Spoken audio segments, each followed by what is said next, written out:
I spent the majority of my time driving on mountain roads. I noticed that in the corners, especially sharp corners, I always have a big blind spot. That's why I came up with the idea to make some corner lights. So I got myself some lights, wires, connectors and a switch.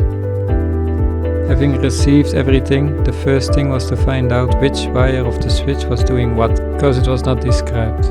With a multimeter I could come to the following electric scheme. The red wire is the 12 volt supply that also lights up the light symbol on the switch.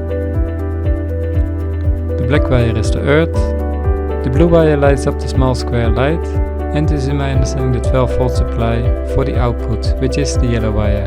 The yellow wire should be connected to your ancillary lights. For wiring it into the vehicle, I use the illumination supply that goes to the navigation system. I branched it off and used this as 12 volt supply to the switch, installed the switch, and then I put the yellow wire from the driver footwell to the engine room.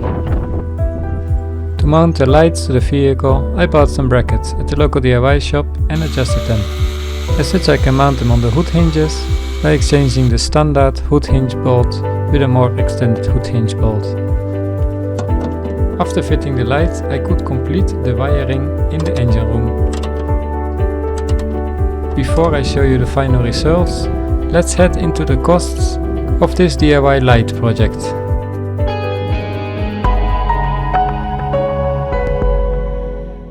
Until now we spent 689,500 yen.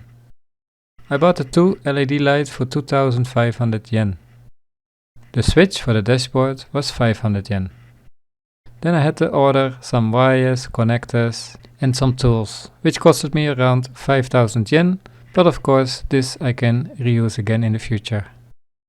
As such, our new total will be 697,500 yen that we spent on this project so far.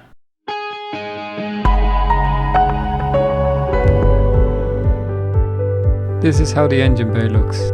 Each of the lights has connectors, so that's easy to disconnect the wiring harness.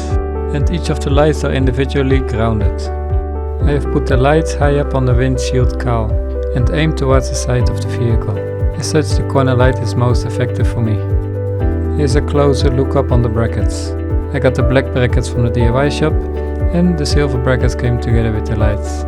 You might think that the lights are interfering when I open the hood, but with the lights in these positions, when I fully open the hood, it just fits. As you can imagine, having the lights like this can cause additional air resistance, especially on high speeds.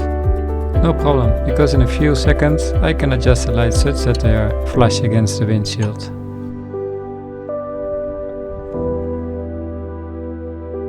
The switch looks like an OEM switch, even with the light on, because the light is the same color.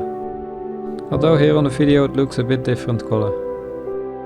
And this is how it looks at night with the lights turned off, and then when I turn the lights on. That's it for this video.